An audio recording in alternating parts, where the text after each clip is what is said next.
Here's our second free response on the 2013 AP Chem free response questions. We're being asked to answer the following questions involving some stoichiometry, thermodynamics, and obviously some redox by the looks of it. We have an electrolytic cell producing 235 grams of aluminum in the liquid form. According to our equation, liquid aluminum oxide, solid carbon, form liquid aluminum, and gaseous carbon dioxide. Letter A wants to know the number of moles of electrons that must be transferred to the cell to produce 235 grams of the liquid aluminum. Let's keep reading just to get all of the questions in our mind. We apply a steady current of 152 amps during the process. We want to know the time it took, measured in seconds, to produce the 235 grams of the liquid aluminum. Letter C, calculate the volume of CO2 produced, giving us temperature and pressure conditions. PVs and T sounds like a PVNert. And for the electrolytic cell to operate, we're being asked, why must we have the liquid form rather than a solid state? Explain why it's important to have the liquid aluminum oxide producing liquid aluminum, and it wouldn't work for the solids. So let's start recording some of these answers before we consider the second half. Looks like the second half of the question goes on to a different equation, so we'll tackle first half and then go on to the second half. So here we have our question 2 from the 2013 free response of AP Chem.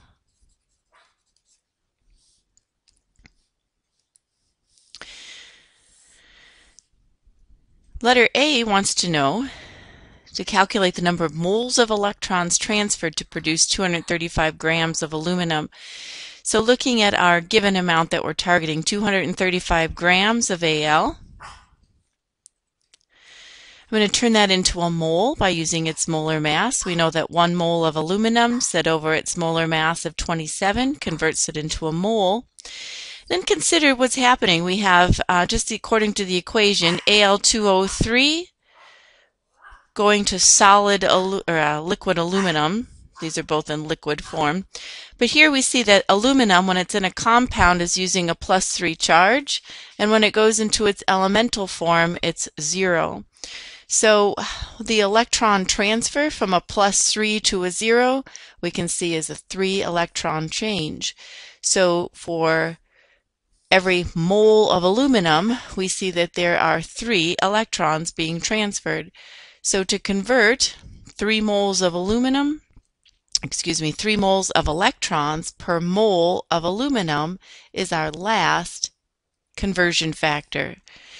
Grams have canceled, step 1. Moles of aluminum canceled, step 2. And we've converted into moles of electrons. So we'll need to divide and then multiply. 235 divided by 27 times 3. We come up with 26.11 moles of electrons. The number of moles of electrons that were transferred to produce 235 grams of Al. Let's consider B. The current of 152 amps. Now keep in mind, let's just kind of review a little bit. I know that this is always a stumbler for students on the chemistry exam. Amp is simply a measure of the amount of current passing through a point in a circuit per unit time. So just to kind of put that in perspective, how much electric current passing in a particular point per unit time?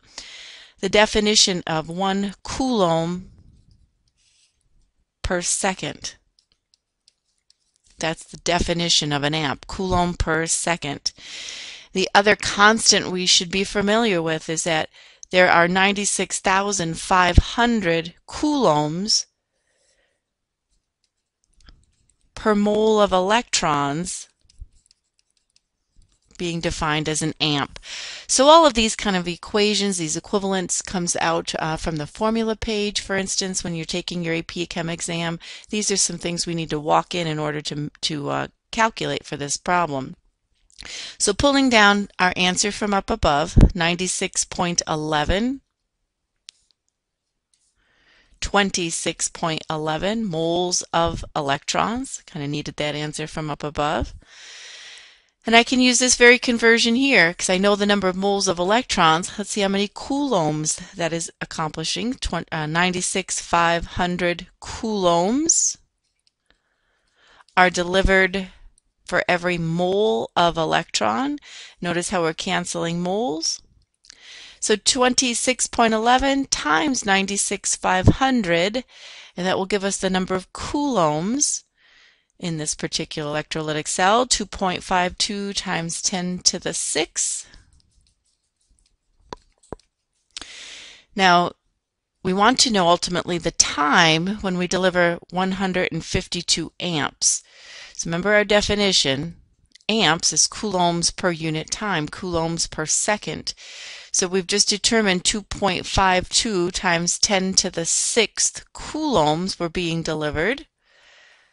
How much time is that going to require when I apply 152 amps? Coulombs per unit time is our definition of the amp. So these two will exchange places. So your calculator key sequence, 2.52 times 10 to the 6 coulombs over 152 amps will give us the time, and that time will come out in a per second. So when we hit that, we find 16,578.9. Let's consider our sig figs here. So let's round 16,600 seconds.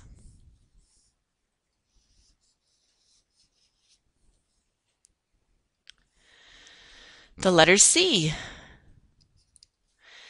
Calculate the volume of carbon dioxide measured at 301 Kelvin, 0.952 atmospheres that was produced in this process. So it's going to take a little stoichiometry along with a PUV-NERT. So we've got Al2O3, two of those. I'm just going to put down this balanced equation so we can support our stoichiometric ratio. 4 aluminums and 3 CO2. So this is our target volume. So keep in mind what we were given. The amount given here was for the aluminum. We were given the 235 grams. This is what we want to solve for. We want to know volume when the pressure is provided in an atmosphere. Temperature was provided in a Kelvin unit. 301, I had to find that, 301 Kelvin.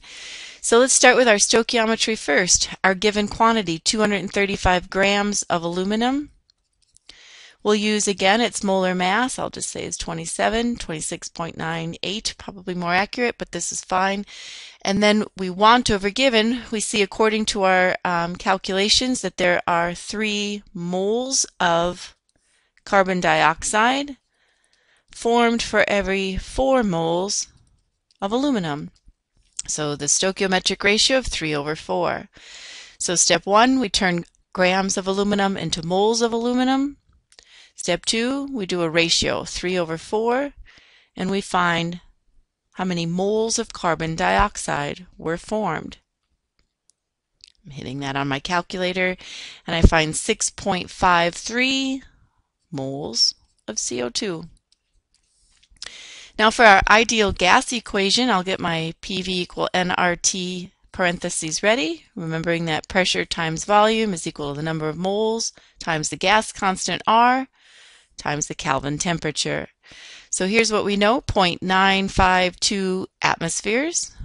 Looking for volume, it will come out in a liter. The N we just solved for, the number of moles, 6.53 moles of CO2. The ideal gas constant in an atmosphere, 0.0821. And the 301 Kelvin units for our temperature. We hit N times R times T, divide by P. My calculator shows 169.5. Let's consider sig fig, so 170 liters of CO2 were produced. Stoichiometry and the ideal gas law. The letter D considered, why does an electrolytic cell, why did the aluminum oxide must be in the liquid form rather than the solid?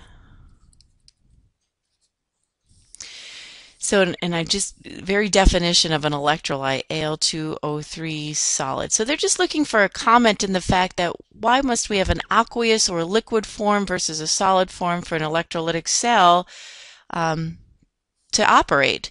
So I think the key here is to understand the term strong electrolyte, or just really the electrolyte, is a flow of electrons.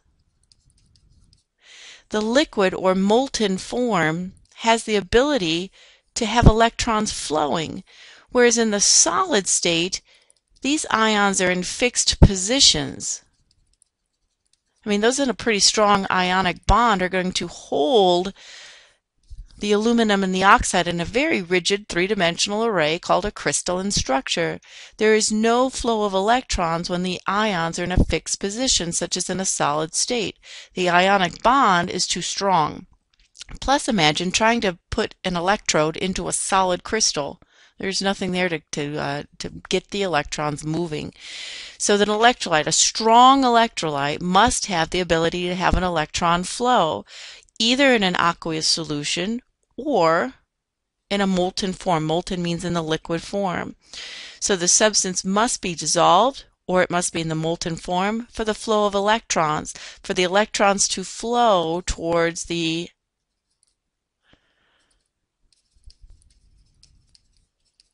electrodes and complete the circuit. And that's all they're looking for there, is an understanding of the term electrolyte. The movement of electrons, the flow of electrons, must have a way to actually physically move, either in a water medium or in a liquid state. But they are indeed a solid state. They're too fixed in this very tight ionic bond, and no electron flow would occur. Let's consider the next part. We have a new equation. I'll just jot it as well so we can see it on our work page. 2 aluminum solid plus 2 hydroxides plus 6 waters,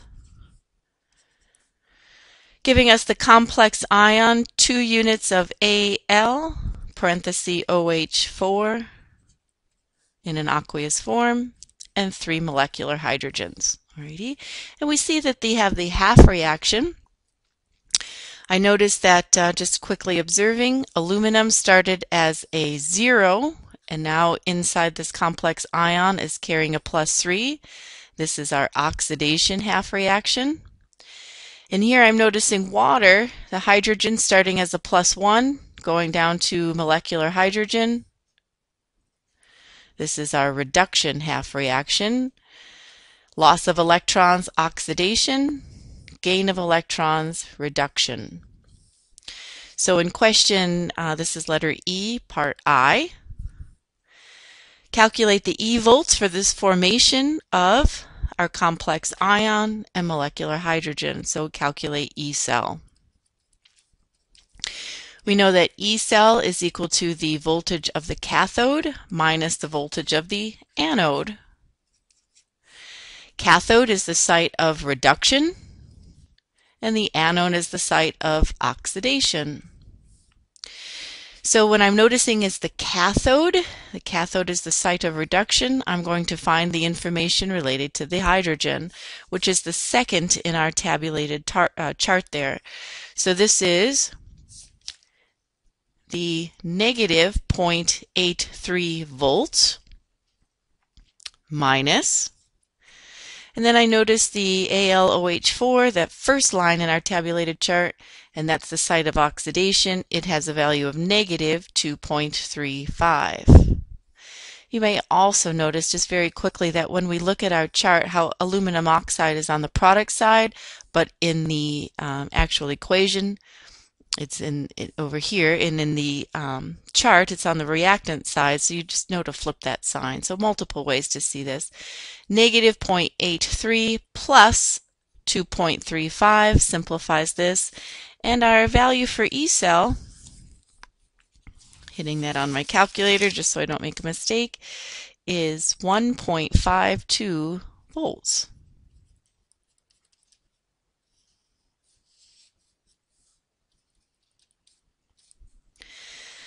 Letter I. Calculate delta G in a kilojoule per mole for this equation.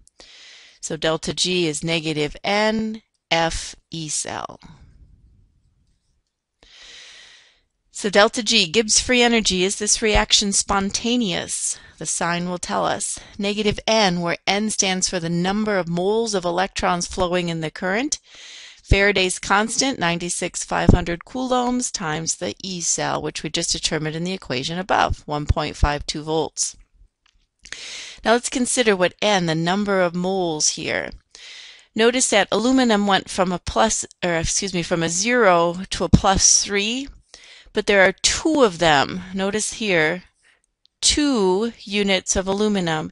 And if each one of those is transferring 3 electrons, from a 0 to a +3 is a 3 electron change, but each one of those aluminum atoms is doing that, the total number of electrons flowing is 6. So the 6 electron flow is the number of moles there for N. Faraday's constant, 96,500 coulombs per second, and then E cell was just determined to be 1.52 volts. The opposite here, that's the negative, the opposite of 6 moles of electrons times 96,500, Faraday's constant, times 1.52. And I'm hitting that on my calculator. 880,080. Keep in mind that's a joule, and we wanted to have kilojoules per mole, so simply move that over and we get 880 kilojoules per mole of our current. This indeed is negative. Make sure I do that, the opposite here. So negative, this is a spontaneous reaction.